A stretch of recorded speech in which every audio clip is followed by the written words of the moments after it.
तत्सवितुर्वरेण्यं भर्गो देवस्य धीमहि धियो यो नः प्रचोदयात्। ओम गुरुर्ब्रह्मा गुरुर्विष्णु गुरुरेव महेश्वरा गुरुरेव परब्रह्म तस्मै श्री गुरुवे नमः। तस्मै श्री गुरुवे नमः। परम पूज्य गुरुदेव पंडित श्री राम शर्मा आचार्य परम वंदनीय माँ भगवती देवी शर्मा का आह्वान कि वो आए और हम सबके हृदय में इस ज्ञान को प्रकाशित करें। हम लोग पढ़ रहे हैं पंचकोशी साधना में चतुर्थ कोश विज्ञानमय कोश के बारे में। विज्ञानमय कोश में परम पूज्य गुरुदेव ने बताया कि विज्ञान का अर्थ है विशेष ज्ञान। जो सामान्य ज्ञान होते हैं वो तो स्कूलों में पढ़ाए जाते हैं, जो हमारे स्थूल शरीर को फायदा पहुंचाते हैं, जिससे हम रसायन, शिल्प, राजनीति शास्त्र, अर्थशास्त्र, चिकित्सा शास्त्र ये सब पढ़ते हैं और अपना आवाज नहीं आ रही है सर। आवाज नहीं आ रही है क्या आपको अपना सिस्टम चेक करना होगा, क्योंकि हम लोगों को तो डॉक्टर साहब की आवाज आ रही है। क्या आपको हमारी आवाज आई दीदी? कंटिन्यू करिए सर, शायद दीदी के सिस्टम में कुछ होगा, मैं सुधार दूंगा। अच्छा ठीक है। विज्ञान का अर्थ है विशेष ज्ञान। जो सामान्य ज्ञान की शिक्षा हम लोग स्कूलों में जाकर के लेते हैं वो स्थूल शरीर को ही फायदा पहुंचाती है। अर्थात हम एमए इकोनॉमिक्स कर लेते हैं, एमए सोशियोलॉजी में कर लेते हैं, एमबीबीएस कर लिया, बीटेक कर लिया, उससे हम अपनी जानकारी प्राप्त करते हैं जो स्थूल शरीर को फायदा पहुंचाती है, जिसके द्वारा हमें अपना जीवन यापन करने की क्षमता प्राप्त होती है। किंतु विज्ञान का अर्थ है विशेष ज्ञान। विज्ञान का अर्थ क्या है? विज्ञान का अर्थ है कि ऐसा ज्ञान जो हमारे श्रद्धा, धारणा, मान्यता, अनुभूति के स्तर पर उतर जाए। विज्ञान का अर्थ है ये अनुभूति। विज्ञान में कोश को जागृत करने का अर्थ है ऐसी अनुभूति कि मैं आत्मा हूं, ये बात हमारी मान्यता के स्तर तक उतर आए। गुरुदेव कह रहे हैं कि जानने को तो सभी लोग जानते हैं, सबको पता है कि आत्मा अलग होती है, शरीर अलग होता है, लेकिन होता क्या है? शमशान घाट में कभी किसी मित्र की मृत्यु के पश्चात जाना हो तो आप वहां पे देखेंगे, बहुत ही दुख की बात है, लेकिन होता क्या है, अगर वहां पे लोग मिलते हैं तो वो भी अपने बिजनेस की बात शुरू कर देते हैं। बहुत दिन से दिखाई नहीं दिए, क्या कर रहे हो, कैसे हो, मतलब जो व्यक्ति चला गया उसकी क्रिया में आए हैं हम लोग, लेकिन वहां पे भी क्षण भर में ही भूल जाते हैं, और थोड़ी बहुत देर याद रहा भी तो वापस आते आते घर आकर के स्नान ध्यान करके फिर तो बिल्कुल अपने काम में लग जाना ही है, फिर शायद ही कभी याद आए कि ऐसा कोई व्यक्ति हमारे जीवन में भी था। तो गुरुदेव कह रहे हैं कि हम विज्ञानमय कोश के चतुर्थ कोश की भूमिका में पहुंचा हुआ अपने को तब महसूस कर सकते हैं जब मैं एक आत्मा हूं, ये अनुभूति के स्तर तक पहुंच जाए, आपके अंतःकरण में ये बात छप जाए। श्रद्धा, विश्वास, आस्था, अनुभूति के स्तर की जब ये बात हो जाए कि मैं शरीर नहीं आत्मा हूं, मैं शरीर नहीं आत्मा हूं, मैं शरीर नहीं आत्मा हूं, ये बात हर क्षण अपने को बतानी होगी। तो ज्ञान का अभिप्राय है जानकारी, और विज्ञान का अभिप्राय है कि श्रद्धा, धारणा, अनुभूति, मान्यता, विश्वास, आस्था, इस स्तर पे आकर के आपको ये समझ में आ जाए कि मैं शरीर नहीं आत्मा हूं। अपने बारे में एक अच्छी जानकारी कि ये शरीर जो है ये मेरा वाहन है, प्राण मेरे अस्त्र हैं, मन मेरा सेवक है, मैं इन सबसे ऊपर हूं और इन सब का स्वामी हूं, मैं आत्मा हूं। ये बात आपके अंतःकरण में विश्वास, आस्था और मान्यता के स्तर पर स्थापित हो जाए, तो आप समझिए कि आप विज्ञानमय कोश के जागरण की भूमिका में उतर चुके हैं। तो ये तो हुई साधारण सी बात। और प्रतिदिन एक बात हम लोगों को समझनी पड़ेगी, वो ये समझनी पड़ेगी कि पूज्य गुरुदेव कहते हैं सामान्य अर्थों में इन पंच कोशों के जागरण का क्या मतलब है। ये एक बार आप अगर समझ जाएं कि सामान्य अर्थ में अन्नमय कोश के जागरण के लिए हमें क्या करना होगा, सीमित, संतुलित और सात्विक भोजन करना होगा।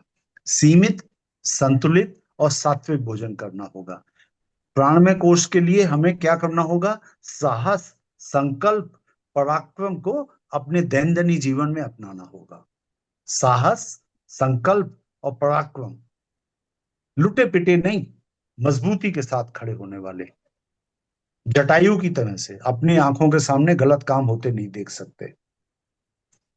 मनोमय कोश, श्रेष्ठ ही देखें, श्रेष्ठ को खोजना और श्रेष्ठ ही सोचना विचारना।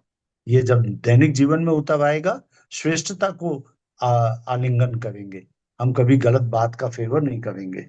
और विज्ञान में कोश का मतलब है जब हम संकीर्णता को छोड़कर विशालता के साथ जुड़े, और जब हम अपने आप को आत्मा माने, ये बात अनुभूति के स्तर तक पहुंच जाए मन में।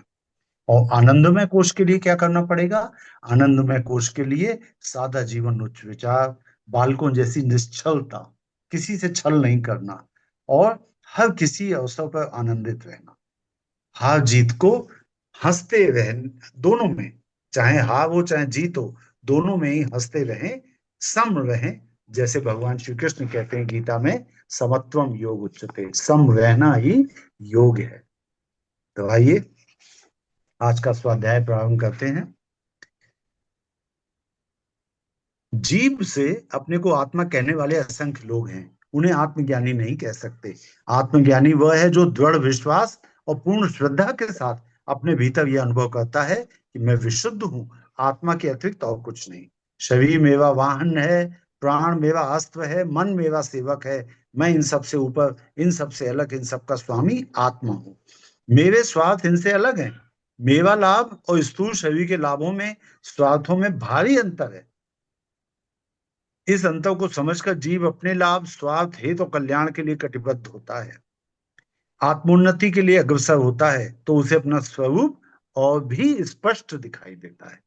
भाई जब आप शरीर के लिए काम करेंगे तो उसी तरह से सोचेंगे, दृष्टिकोण भी वही हो जाएगा। गुरुदेव कहते हैं ना कि विचारों में इतनी आकर्षण शक्ति होती है, अगर आप शरीर के लिए काम कर रहे हैं तो फिर उसी तरह के विचार और भी आएंगे मन में, और जब आत्मा के लिए काम करेंगे तो उससे संबंधित विचार आपके मन में आएंगे। स्वामी रामकृष्ण परमहंस का जो मिशन चलता है, रामकृष्ण परमहंस मिशन या रामकृष्ण मिशन जो चलता है, तो उसके एक सन्यासी हैं सर प्रियानंद जी। तो सर प्रियानंद जी कहते हैं यदि आपसे कोई मिलने आए तो उसके बोलने से पहले आप बोलना शुरू कर दें। उनका कहना यह है कि अगर कोई आपसे मिलने आएगा और वो अगर संसारी व्यक्ति है तो वो संसार की बातें करेगा और संसार को आपके अंतःकरण में स्थापित कर देगा। और ये साहब संसार में आजकल क्या चल रहा है, ऐसा होता है, वैसा होता है, और मुझे बड़ी परेशानी हो गई, मुझे व्यापार में ऐसा हो गया, बेटी की शादी नहीं हो गई, बेटे की नौकरी नहीं लग गई, घर में किसी की बीमारी हो गई है, और आप भगवान से प्रार्थना कर दीजिए। तो वो संसार को आपके अंतःकरण में स्थापित करेगा। तो स्वामी सर्वप्रियानंद जी कहते हैं इसके पहले कि वो मुंह खोले, आप तुरंत अपनी बातें कर शुरू कर दो। भगवान का सानिध्य पाना है तो ये करना पड़ेगा, भगवान को पाना है, आध्यात्मिक उन्नति करनी है तो ऐसा करना पड़ेगा। आप अपनी बातें जब शुरू कर दोगे तो आप ईश्वर को उसके अंतःकरण में स्थापित करेंगे, जो कि और भी अच्छी बात है। तो वही बात है कि शरीर के स्वार्थ और आत्मा के स्वार्थ अलग अलग है। तो मेरे स्वार्थ इनसे अलग हैं, मेरे लाभ और स्थूल शरीर के लाभों में, स्वार्थों में भारी अंतर है। इस अंतर को समझकर जीव अपने लाभ मतलब आत्मिक लाभ, आत्मिक स्वार्थ, आत्मा का हित और आत्म कल्याण के लिए कटिबद्ध होता है, और आत्मोन्नति के लिए अग्रसर होता है, तो उसे अपना स्वरूप और भी स्पष्ट दिखाई देने लगता है। जब आत्मा की उन्नति की बात सोचेगा तो उसी तरह के विचार उसके मन में आएंगे और उसे अपने स्वरूप को स्पष्ट देखने में और मदद मिलेगी। तो यहाँ एक चीज दिखाऊं, विज्ञान में कोश की चतुर्थ भूमिका में पहुंचे हुए जीव का दृष्टिकोण सांसारिक जीवों से भिन्न होता है। हमने आपसे ये कहा कि विज्ञान में कोश जो है चतुर्थ भूमिका में पहुंचे हुए जीव के लिए कहा गया है कि उसका दृष्टिकोण सांसारिक जीवों से भिन्न होता है। उसके दृष्टिकोण में, उसकी मान्यता में, उसके अंतःकरण में एक बात अच्छे से स्थिर हो जाए, मैं शरीर नहीं आत्मा हूं। गीता में योगी का लक्षण बताया गया है कि जब सब जीव सोते हैं तब योगी जागता है, और जब सब जीव जागते हैं तो योगी सो जाता है। इन अलंकारिक शब्दों में रात को जागने और दिन में सोने की बात नहीं बताई गई है।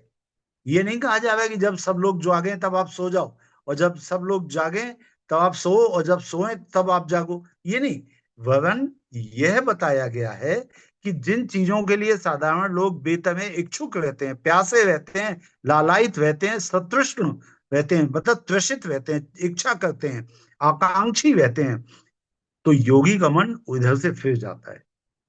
तब जब बाकी लोग मेहनत कर रहे होते हैं सांसारिक चीजों के लिए, तो वो उधर से उसका ध्यान भी नहीं जाता, क्योंकि वो देखता है कि कामनियों कंचन की माया शरीर को गुदगुदाती है और आत्मा को ले बैठती है। मतलब जो चीजें शरीर को फायदा पहुंचाएंगी, मन को सुखी करेंगी, वो कामनियों कंचन की इच्छा करेगा मन, उसमें शरीर को तो आनंद आएगा, लेकिन आत्मा मर जाएगी।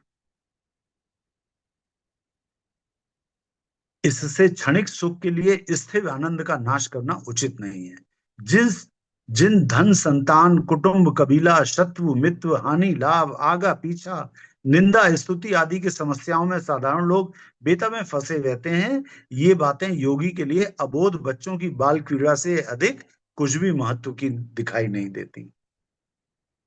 इसलिए वे उनकी ओर से उदास हो जाते हैं। वे इस झमेले को बहुत कम महत्व देते हैं। फलस्वरूप ये समस्याएं उनके लिए अपने आप सुलझ जाती हैं या समाप्त हो जाती हैं। अरे जिनका छोटे तो ये भी थी दो। दीदी आप अपने को म्यूट कर लीजिए। दीदी, दीदी आपकी आवाज आ रही है, आप अपने को म्यूट कर लीजिए। डॉक्टर साहब एज एडमिन म्यूट कर दिया। अच्छा ठीक। जिन काव्यों में, विचारों में कामी लोग, मायाग्रस्त व्यक्ति अत्यंत मोहग्रस्त होकर चिपके रहते हैं, उनकी ओर से योगी मुंह फेर लेते हैं। इस प्रकार वो वहां सोया हुआ माना जाता है, जबकि अन्य जीव जागते हैं। तो ये बात आपकी समझ में आई? जिस काम के लिए सामान्य जन बड़ी मेहनत करते हैं, उस काम की तरफ से योगी थोड़ा सा उनींदा रहता है, मतलब उसको उसमें कोई इंटरेस्ट नहीं है, इसलिए कहा कि वो सोया हुआ है। सोया नहीं है, पर उसमें उसका इंटरेस्ट नहीं है, उसमें उसकी कोई रुचि नहीं है। इसी प्रकार जिन कार्यों की ओर संयम, त्याग, परमार्थ, आत्मलाभ की ओर सांसारिक जीवों का बिल्कुल ध्यान नहीं होता, उसमें योगी दत्तचित्त होकर संलग्न रहता है। इस स्थिति के बारे में ही गीता में कहा गया है, जब जीव सोते हैं तब योगी जागता है। शरीर यात्रा के लिए सभी मनुष्यों को मिलता जुलता कार्यक्रम रखना पड़ता है।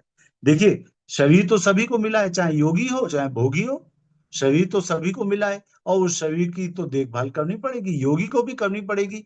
शरीर जो है, शरीर के लिए कहा गया है कि शरीर खलु धर्म साधनम, ये तो इस संसार यात्रा को पूरा करने के लिए एक वाहन है। और आप चाहे योगी हो चाहे भोगी हो, भैया इसका तो ध्यान रखना पड़ेगा।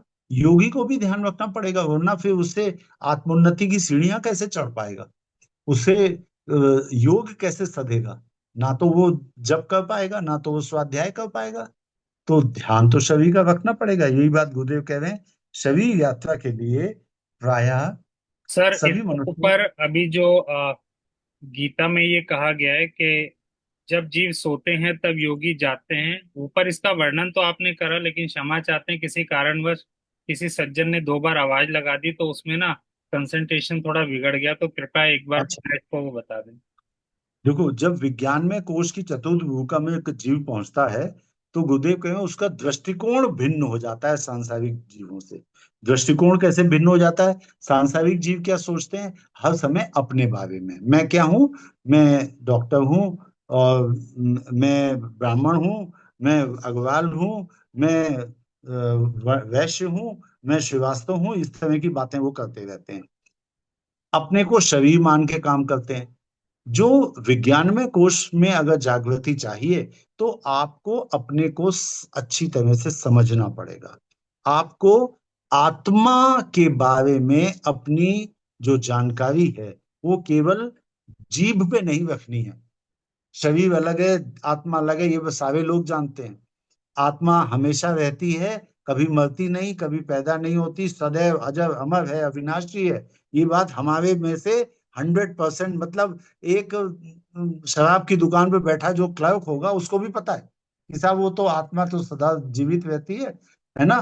पर उस बेचारे को अपना पेट पालने के लिए दुकान पे बैठना है। कोई भी व्यक्ति भारतवर्ष में आपको ऐसा नहीं मिलेगा जो हिंदू हो और ये बात मानने को तैयार हो कि आत्मा अजर अमर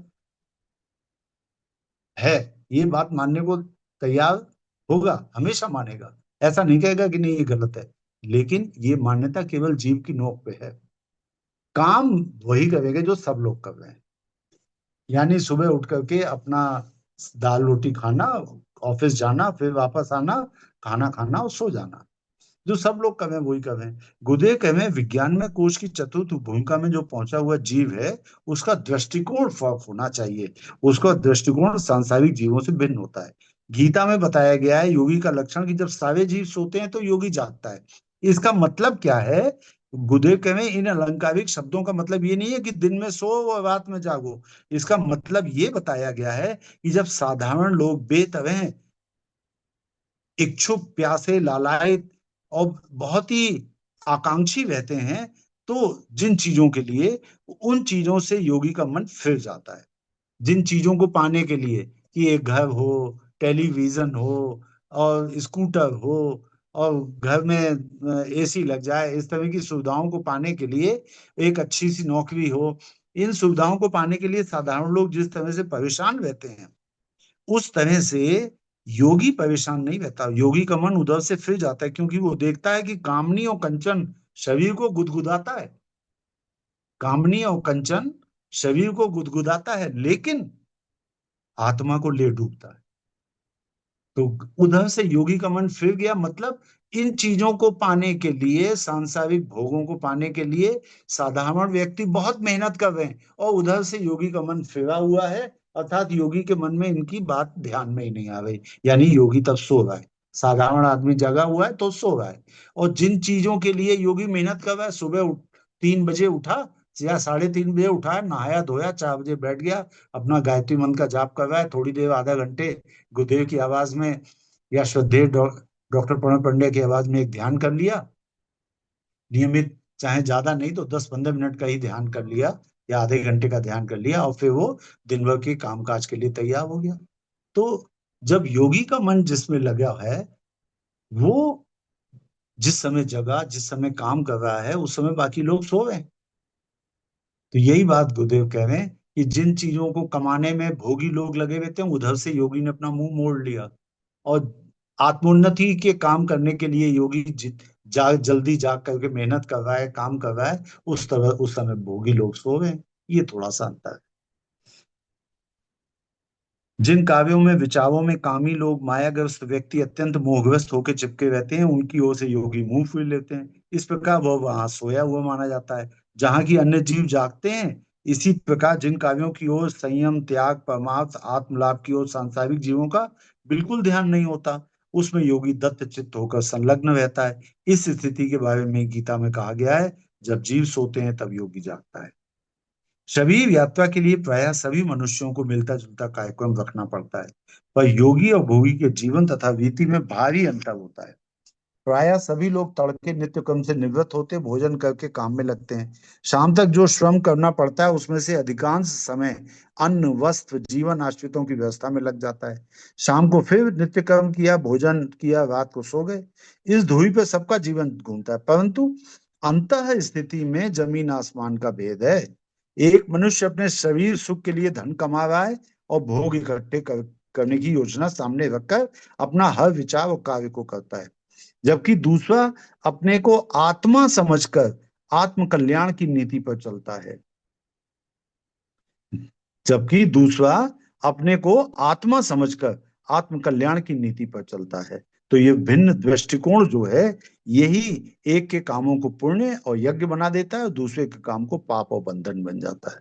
शास्त्रों में एक कथा आती है कि एक बार एक शिष्य जो अपने गुरु को भोजन कराने के उपरांत बोला, गुरुदेव, नदी के पार जाना है, नदी में बहाव बड़ा तेज है, बरसात का समय है, और क्या किया जाए, तैरना मुझे बहुत अच्छा आता नहीं, नाव भी नहीं है, डर लग रहा है बह ना जाऊं। उन्होंने कहा कोई बात नहीं, तुम नदी से कहना, मेरे गुरु यदि कभी भोजन ना करते हो तो मुझे रास्ता दे दो। बात गुरु ने कही थी इसलिए वो कुछ बोला नहीं, चुपचाप नदी के किनारे गया और बोला नदी से कि मेरे गुरु यदि कभी भोजन ना करते हो तो मुझे रास्ता दे दो। उसके आश्चर्य का ठिकाना ना रहा, नदी ने उसे रास्ता दे दिया। उस स्थान पे नदी उथली हो गई, उसने सहज में पार किया, दूसरी ओर गया, और बहुत ही विस्मित होकर के वो अपना कार्य किया, और कार्य करके वापस लौटा, और इसी प्रकार से वापस आ गया। आके गुरुदेव से बोला अपने, आपको भोजन करा के गया था, मैं तो नित्य देखता हूँ आप भोजन करते हैं। आप बोले कि नदी से कहना अगर कभी भोजन ना किया हो तो मुझे रास्ता दे दे। तो उनके गुरु ने कहा मैं भोजन करता हूँ, लेकिन शरीर के पालन के लिए, बस इसलिए कि मेरे शिष्यों को मेरा ज्ञान मिलता रहे, मेरा दृष्टिकोण सिर्फ इतना है। भोजन करने की दृष्टि से मैं भोजन नहीं करता। मतलब मैं भोजन को स्वाद ले लेके चक चक के, अरे आज बड़ा स्वादिष्ट भोजन बना है, इस तरह से नहीं करता। मेरी अभिलाषा सिर्फ इतनी है कि मात्र इतना खाऊं कि शरीर चलता रहे, और मैं अपना ज्ञान अपने शिष्यों को दे सकूं, और मेरे शिष्यों का आध्यात्मिक उन्नति होती रहे। दृष्टिकोण कितना पवित्र है गुरु का। तो बोले इसीलिए नदी ने तुमको रास्ता दे दिया कि मैं अपने लिए भोजन नहीं करता। तो उनका शिष्य बहुत गदगद हुआ और गुरु को प्रणाम किया। उनका मेरी समस्या का मुझे समाधान हो गया। आपने सच कहा था कि यह नदी से कहना अगर मेरे गुरु कभी भोजन न करते हो तो मुझे रास्ता दे दो, और नदी ने वैसा ही किया। और मैं तो चकित था कि मेरे गुरु तो रोज 2 टाइम खाना खाते हैं। तो ये बात है कि दृष्टिकोण में अंतर होना चाहिए। तो शरीर यात्रा के लिए प्रायः सभी मनुष्यों को मिलता जुलता कार्यक्रम रखना पड़ता है, पर योगी और भोगी के जीवन तथा रीति में भारी अंतर होता है। प्रायः सभी लोग तड़के नित्य कर्म से निवृत्त होते भोजन करके काम में लगते हैं। शाम तक जो श्रम करना पड़ता है उसमें अधिकांश समय अन्न वस्त्र जीवन आश्रितों की व्यवस्था में लग जाता है। शाम को फिर नित्य कर्म भोजन और रात को सोना, इस धुरी पर सबका जीवन घूमता है। परंतु अंतः स्थिति में जमीन आसमान का भेद है। एक मनुष्य अपने शरीर सुख के लिए धन और भोग इकट्ठे करने की योजना सामने रखकर अपने हर विचार और कार्य को करता है, जबकि दूसरा अपने को आत्मा समझकर आत्म कल्याण की नीति पर चलता है। तो ये विभिन्न दृष्टिकोण ही एक के कामों को पुण्य एवं यज्ञ बना देते हैं, और दूसरे के काम पाप एवं बंधन बन जाते हैं। आत्मज्ञान, आत्म साक्षात्कार, आत्म लाभ, आत्म प्राप्ति, आत्म दर्शन, आत्म कल्याण को जीवन लक्ष्य माना गया है। यह लक्ष्य तभी पूरा होता है जब हमारी अंतः चेतना अपने बारे में पूर्ण श्रद्धा और विश्वास भावना के साथ यह अनुभव करे कि मैं वस्तुतः पर ब्रह्म परमात्मा का अविच्छिन्न अंग, अविनाशी आत्मा हूं। तो जो आत्मज्ञान, आत्म साक्षात्कार, आत्म लाभ, आत्म प्राप्ति, आत्म दर्शन, आत्म कल्याण को जीवन लाभ तो माना गया है, पर ये लक्ष्य कब पूरा होगा? ये तब पूरा होगा जब हमारी अंतः चेतना अपने बारे में पूर्ण श्रद्धा और विश्वास भावना के साथ ये अनुभव करे कि मैं वस्तुतः पर ब्रह्म परमात्मा का अविच्छिन्न अंश, अविनाशी आत्मा हूं। इसको समझना बहुत आवश्यक है। देखिए, आत्म साक्षात्कार हम सब चाहते हैं, हम सब चाहते हैं कि हमारा कल्याण हो, हमें आत्म साक्षात्कार हो। लेकिन लक्ष्य कब पूरा होगा? जब हमारी अंतः चेतना में पूर्ण श्रद्धा और विश्वास भावना के साथ हम ये अनुभव करें कि मैं वस्तुतः परब्रह्म परमात्मा का विच्छिन्न अंश, अविनाशी आत्मा हूं। अच्छा, आप लोगों को पता है कि गीता के बहुत सारे ट्रांसलेशंस हैं। गीता तो एक ही है, 700 श्लोक हैं, 18 अध्याय में भगवान श्री कृष्ण और अर्जुन के बीच का संवाद है, जो कि कुरुक्षेत्र में महाभारत का युद्ध प्रारंभ होने वाला था। दोनों सेनाएं आमने सामने खड़ी थी, और अर्जुन का प्रश्न कि मुझे किन किन से युद्ध करना है, मैं एक बार उनका निरीक्षण करना चाहता हूँ केशव, आप कृपया मेरे रथ को दोनों से सेनाओं के मध्य में ले चलिए। तो भगवान श्री कृष्ण भी बहुत, क्या कहा, क्या शब्द इस्तेमाल किया जाए, परम ज्ञानी है, और सीधे सीधे उन्होंने अर्जुन का रथ उठा करके और कहाँ खड़ा कर दिया, जहां सामने द्रोणाचार्य, कृपाचार्य, भीष्म पितामह खड़े थे। बोले मतलब किसी को कोई चीज समझानी हो तो जो सबसे सही एग्जाम्पल हो सकता है, देख लो किनके साथ युद्ध करना है, तुम्हारे गुरु, तुम्हारे दादा, और तुम धनुर्विद्या सिखाने वाले को। ऐसे नहीं, वो और भी छोटे मोटे सैनिकों के सामने भी ले जाके खड़ा कर सकते थे। सेनाएं तो बहुत लंबी होंगी, लेकिन उन्होंने सबसे बड़ा चैलेंज सबसे पहले दिया, इनसे निपट लोगे तो आगे की बात करें। और तत्काल जो संवाद शुरू हुआ, आप सब लोगों को बता दूं, 700 श्लोक में है गीता, और युद्ध उसी दिन स्टार्ट भी हो गया था। और हम और आप अगर आज गीता पढ़ना चाहें तो एक दिन क्या, काफी समय लग जाएगा, अगर केवल हिंदी में ही पढ़ें।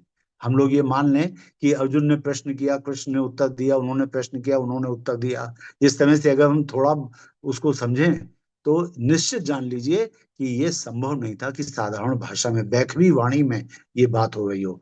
ये परा वाणी से भगवान श्री कृष्ण ने जो ज्ञान दिया अर्जुन को, वो तत्काल क्षण भर में उसके मस्तिष्क को उपलब्ध हो गया। अर्जुन के मस्तिष्क में, अर्जुन के मन में जो जो प्रश्न उठे, श्री कृष्ण ने तत्काल उसका आंसर परवाणी में दिया, जो कि उसके मस्तिष्क में जाकर के छप गए। वो ऐसा थोड़ी था कि वो पूछ रहा है प्रश्न, फिर उन्होंने आंसर दिया, फिर पूछा, फिर। तो ये जो गीता है, इसका जो सबसे अच्छा टीका की गई है वो स्वामी राम सुखदास की है। ये मैं आपको इसलिए बता रहा हूँ, इसी लाइन को एक्सप्लेन करने के लिए कह रहा हूँ कि जब ये आत्म साक्षात्कार का लक्ष्य तब पूरा होता है जब हमारी अंतः चेतना अपने बारे में पूर्ण श्रद्धा, विश्वास और भावना के साथ ये अनुभव करे कि मैं वस्तुतः ब्रह्म परमात्मा का अविच्छिन्न अंश, अविनाशी आत्मा हूँ। इस भावना की पूर्णता, परिपक्वता और सफलता का नाम ही है आत्म साक्षात्कार। तो स्वामी राम सुखदास जी ने जो गीता की टीका लिखी है, उसमें अध्याय 3 के एक श्लोक का, जो यज्ञ की महिमा से संबंधित श्लोक है, तो उस श्लोक का वो वर्णन कर रहे हैं। तो स्वामी राम सुखदास जी जो हैं, उन्होंने टीका लिखी है, उस टीका के बारे में मैं आपको बताना चाहता हूँ कि जो यहाँ पे राम सुखदास जी इतनी उच्च कोटि के संत थे। ये थोड़ा आपको अलग लग रहा होगा बात, लेकिन ये विज्ञान में कोश के स्तर की भूमिका में थे स्वामी राम सुखदास जी। ये आपको बताना चाहता हूं कि उन्होंने, देखिए, महामना मदन मोहन, ये लोकमान्य बाल गंगाधर तिलक ने भी मांडले जेल में रह करके और गीता पर टीका लिखी, गीता रहस्य नाम से। तमाम लोगों ने गीता पर टीका लिखी है, अनेक विद्वानों ने लिखी है। आप ये हरे कृष्ण हरे रामा वाले जो स्वामी प्रभुपाद जी हैं, इन्होंने भी अपनी टीका लिखी है। हरे जाने कितने लोगों ने उस पर टीका लिखी है। हरे की टीका अलग अलग है, लेकिन मैं जिस टीका की बात कर रहा हूँ वो गीता प्रेस गोरखपुर की नंबर 6 वाली गीता है, जो बहुत ही वृहत है, जिसके जिसके टीकाकार हैं स्वामी रामकृष्ण परमहंस, राम सुखदास जी। राम सुखदास जी विज्ञान में कोश की भूमिका में थे, तो उन्होंने एक श्लोक का अर्थ जो किया, वो आपको बताना चाहता हूं कि विज्ञान में कोश की, क्योंकि हर व्यक्ति अपने मन की स्थिति के हिसाब से टीका लिखेगा ना। एक ग्रंथ है सावित्री, जिसको महर्षि अरविंद ने लिखा, और जब भी वो उसको दोबारा पढ़ते थे तो उन्हें लगता था नहीं नहीं नहीं, इसमें तो कुछ परिवर्तन होना चाहिए, क्योंकि उनकी उन्नति बहुत तेजी से हो गई थी। जब ऊपर उठ जाते थे, नए प्राणों के स्तर से, नए ज्ञान के स्तर से वो देखते थे अपनी ही सावित्री को, तो उसे रिवाइज कर देते थे। फिर कुछ दिन बाद फिर पढ़ते थे, अरे इसमें तो ये कमी रह गई, फिर से उसे रिवाइज, उन्होंने कई बार उसको रिवाइज किया, क्योंकि लगातार बहुत तेजी से उन्नति करते जा रहे थे। और नवंबर 1926 में उनको आत्म साक्षात्कार हुआ। इस वर्ष 2026 में, मतलब जो अगला वर्ष आएगा, जब हम अखंड दीपक की सहस्त्राब्दी मनाएंगे, शताब्दी मनाएंगे, अखंड दीपक के 100 वर्ष होंगे, और हमारी माता जी, वंदनीय माता जी के जन्म से 100 वर्ष होंगे। वहीं नवंबर 2026 में महर्षि अरविंद के मन में सुपर चेतन मन के अवतरण के भी 100 वर्ष होंगे। तो उन्होंने अपनी सावित्री को कई बार रिवाइज किया। तो अध्याय 3 के श्लोक का मैं आपसे एक वर्णन करता हूं। अध्याय 3 का 10वां श्लोक हम लोग योग यज्ञ के बारे में सबको बताते हैं, और कहते हैं, सह यज्ञ प्रजा स्रष्टवा वाच प्रजापति अनेन प्रस्विश धर्मेश वो अस्ति त्रिष्ट कामधुक, वो अस्ति त्रिष्ट कामधुक। इसमें है एक अर्थ इसका, वो पहले मैं बता दूं। अध्याय 3 का 10वां श्लोक, यज्ञ के बारे में जब हम लोग बताते हैं तब कहते हैं, प्रजापति ब्रह्मा ने कल्प के आदि में, मतलब सृष्टि के आरंभ में, यज्ञ सहित सह यज्ञ प्रजा सृष्टवा प्रोवाच प्रजापति, सह यज्ञ, यज्ञ के सहित प्रजा की रचना करके, स्रष्टवा माने रचना करके, पूर्ववाच आगे बोले प्रजापति ब्रह्मा, अनेन प्रस्वृष्ट ध्वमेश वो अस्तित्विष्ट कामधुक। कामधुक का मतलब होना चाहिए आपके इच्छित कामनाओं की पूर्ति करेंगे यज्ञ। आप यज्ञ के सहित प्रजा की रचना करके ब्रह्मा जी ने कहा प्रजा से, आप लोग यज्ञ करिए और यज्ञ के द्वारा तुष्ट और पुष्ट हुए देवता आपकी इच्छित कामनाओं की पूर्ति करेंगे। ये इसका एक्चुअल वर्ड मीनिंग है। कामधुक का मतलब कामधेनु क्या होता है, जो हमारी कामनाओं की पूर्ति करे। तो कामधुक का मतलब होना चाहिए कि हमारे मन में जो इच्छाएं आए, जो कामनाएं आए, उनकी पूर्ति करें। लेकिन स्वामी राम सुखदास जी ने जब इस शब्द का अर्थ लिखा तो उन्होंने कहा अरे इच्छित कामनाओं की पूर्ति नहीं कर सकती यज्ञ। इच्छित कामनाओं का मतलब हम भोग की चीजें चाहेंगे, हम चाहेंगे रुपया पैसा। बोले ये सब नहीं, गीता तो मनुष्य के कल्याण के लिए भगवत श्री भगवान ने बोली है, तो वो ये थोड़ी देंगे हमें। यहाँ पे इसका मतलब होना चाहिए। अब वो स्वयं करें, सोचिए ऋषि इस तरह के व्यक्ति थे राम सुखदास जी, क्योंकि कभी उनका जब इंटरव्यू होता था तो कहते थे खबरदार जो मेरी फोटो छापी, मैं जो बोल रहा हूं मेरे फोटो नहीं लगाना, मेरे फोटो की जगह पे भगवान राम कृष्ण और राम पंचायतन का या राम दरबार का फोटो लगाना, पीछे से मेरी आवाज डाल देना। इस स्तर के व्यक्ति थे। आज तो लोग जरा सा जानकारी रखते हैं और अपनी बड़ी बड़ी फोटो लगवाते हैं, ऐड लगवाते हैं, गीता ज्ञान यज्ञ, फलाने महात्मा जी आए हुए हैं कानपुर में, गीता पे प्रवचन देंगे, उनकी फोटो ज्यादा बड़ी है, गीता छोटा छोटा शब्द लिखा हुआ। अबे भगवान श्री कृष्ण की फोटो लगा और लिखो गीता ज्ञान यज्ञ। किसी स्वामी के द्वारा है तो उनका नाम भी लिख दो जिससे लोग प्रेरित होकर के आए। तो इस स्वामी राम सुखदास जी के बारे में कह रहा हूं कि उन्होंने कहा, कामधुक शब्द का जब उन्होंने अर्थ किया तो उन्होंने कहा नहीं नहीं ऐसा नहीं हो सकता कि हम लोग इस सांसारिक कामनाओं की पूर्ति के लिए यज्ञ करें। यज्ञ तो हमारे इस कामधुक शब्द का यहाँ पे मतलब होगा कि यज्ञ करने के लिए जो सामग्री की जरूरत है वो दे दी जाएगी देवताओं के द्वारा, यानी कि तुम्हारा परिवार भी चलता रहेगा और तुम यज्ञ भी कर पाओ, ऐसा बना देंगे। ये सोचिए, ये दृष्टिकोण है, ये बताना चाहता था आपको। हमारा दृष्टिकोण ऐसा हो कि हम गीता के शब्दों की भी व्याख्या जब करें तो उनकी सही व्याख्या करने में हमारा दृष्टिकोण बाधक ना बने। हमारा दृष्टिकोण ऐसा हो कि हम एक सही प्रक्षेपित कर पाए सुनने वालों के मस्तिष्क में। आज की बात यहीं पे समाप्त, आगे हम लोग कल से पढ़ेंगे। आज का स्वाध्याय बहुत ही विशेष रहा डॉक्टर साहब। ये पूज्य गुरुदेव और परम वंदनीय माता भगवती देवी शर्मा की कृपा है, हम सब पे बहुत कृपा करते हैं गुरुदेव माँ। सभी को आज का ही नहीं भैया, रोजाना का ही विशेष रहता है, क्योंकि ये तो गुरुदेव की वाणी है, डॉक्टर साहब के माध्यम से आ रही है। आज तो एकदम ही विशिष्ट रहा, बहुत ही सुंदर। सभी को प्रणाम। जय गुरुदेव। प्रणाम बेटी, प्रणाम प्रणाम राजकुमारी। बहुत सुंदर रहा, बहुत सुंदर। हृदय से आभार। प्रणाम बेटी।